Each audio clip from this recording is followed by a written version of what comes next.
विद्यार्थी विद्यार्थियों को प्रेरणादायक बनते हैं। सक्सेस के पीछे नहीं, एक्सेलेंस के पीछे दौड़ना चाहिए, यही संदेश आप दे रहे थे। इसके बाद बहुत देर तक संगीत रजनी और आपके बीच में इन मान्यवरों को रखना मैं नहीं चाहता। माननीय गंगाधर राठौड़ साहब से विनंती है। आपल्याला जे वेळात वेळ देऊन आपला हा कार्यक्रम म्हणजे अति चांगला करण्यासाठी उपस्थित असलेले स्टेजवरचे आपल्या आजच्या कार्यक्रमाचे प्रमुख पाहुणे, अध्यक्ष आणि जे ज्येष्ठ पत्रकार आणि व्ह्यूअर्स आहेत, शिक्षण क्षेत्राशी संबंधित इतर मंडळी आणि आपले जे एवढ्या संख्येने उपस्थित असलेले पालक वर्ग आणि सगळ्यात शेवटी ज्यांच्या विना हा कार्यक्रम होऊ शकत नाही असे आमचे सर्व प्रिय लाडके विद्यार्थी, तुम्हा सर्वांना सर्वप्रथम माझा नमस्कार आणि तुम्हा सर्वांचे सरस्वती परिवारातर्फे हार्दिक हार्दिक हार्दिक स्वागत आहे। आजचा हा स्नेह संमेलनाचा कार्यक्रम दरवर्षीच होतो, त्याचप्रमाणे याही वर्षी ज्या क्षणाची विद्यार्थी अगदी आतुरतेने वाट पाहतात तो क्षण आज आलेला आहे। अगदी 1-1.5 महिन्यापासून जे अथक परिश्रम आमचा संपूर्ण स्टाफ, सेवक, जे आजचे कोरिओग्राफर आहे त्यांनी इतकी मेहनत केलेली आहे, इतके चांगल्या प्रकारचे डान्स शिकवलेले आहेत, तर त्याचा तुम्ही आस्वाद घ्यावा। आणि आज या स्नेह संमेलनाचा कार्यक्रम म्हणजे एक आनंदोत्सव। जसं आपल्याला एखादा सण, लग्न असेल तर आपण खूप तयारी करतो, वर्षभरापासून तयारी करत असतो, तसं हे आमचे मुलं वर्षभरापासून तयारी असतात आणि जे मुलं कधी कधी अपसेंट असतात, हा कार्यक्रम सुरू होत आहे म्हणजे ते एकदम प्रेझेंट राहतात, म्हणजे एवढा हा कार्यक्रमाची वाट बघत असतात। हा कार्यक्रम म्हणजे मुलांच्या शैक्षणिक जीवनातला एक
आहे की पालकांना आणि मुलांना हे भाषण ऐकायचं नाही आहे, मला याची जाणीव आहे.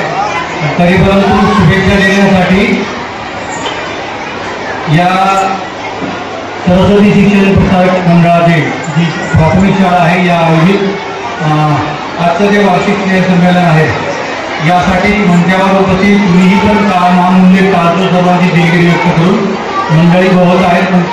सर्व प्रमुख अतिथींचं मी नामोल्लेख करू शकणार नाही, परंतु सर्वांनी देणगी व्यक्त करून मंचावर सर्व मान्यवर, समोर बसलेले सर्व पालक, विद्यार्थी आणि या कार्यक्रमासाठी उपस्थित आवर्जून उपस्थित सर्व घटकातील विद्यार्थी मित्रांनो, खास करून मीडियाचे प्रतिनिधी, माझे सहकारी बांधव, सर्व विद्यार्थी बंधू आणि पालक मित्रांनो, मॅडमनी आता बरंचसं काही सांगितलेलं आहे, परंतु ज्या ज्या गोष्टीची गरज आहे त्या सर्व बाबींची मुख्याध्यापकांनी इथे उल्लेख केलेला आहे. परंतु ज्या शिक्षण क्षेत्रातून जी मानवीयता घडते आहे, जी शासनाला, समाजाला, देशाला अपेक्षित आहे, ते सरस्वती शिक्षण संस्था इथे करते आहे. याचं अभिनंदन आम्ही शिक्षण विभागाला आहेच आहे. आणि म्हणून सर्वप्रथम या शाळेचे सर्व मुख्याध्यापक आणि सर्व शिक्षक यांचं मी अभिनंदन करेन, कौतुक करेन की या विद्यार्थ्यांना इथं तयारी केली आणि एवढ्या मंचावरती, एवढ्या मोठ्या भव्य मंचावरती या विद्यार्थ्यांना येण्याची संधी उपलब्ध करून दिली. त्याबद्दल पुन्हा एकदा त्यांचे कौतुक आणि अभिनंदन करतो. आपण सर्वांना एक विनंती करेन की आता शिक्षण क्षेत्रामध्ये जे जे बदल होत आहेत, नवीन शैक्षणिक धोरणाच्या अनुषंगाने सर्वांनी प्रयत्न करणं गरजेचं आहे. पालकांनी, विद्यार्थ्यांनी, शिक्षकांनी, मीडियाच्या प्रतिनिधींनी, संघटनांनी आणि संस्थाचालकांनी या सर्वांचं मिळून एक असं देशाला शक्तिशाली मनुष्यबळ निर्माण करण्याची गरज आहे की आपण सगळेजण मिळून करूया किंवा आश्वासन देतो. आपल्या सर्वांना शुभेच्छा देतो. आम्ही या कार्यक्रमाचं उद्घाटन झाल्याचं घोषित करतो. पुन्हा एकदा सर्वांना शुभेच्छा देतो आणि सांगतो धन्यवाद. कि वे कार्यक्रम का आनंद लेने के लिए मंच से थोड़ा सा नीचे अलग पहुंचेंगे तो कार्यक्रम का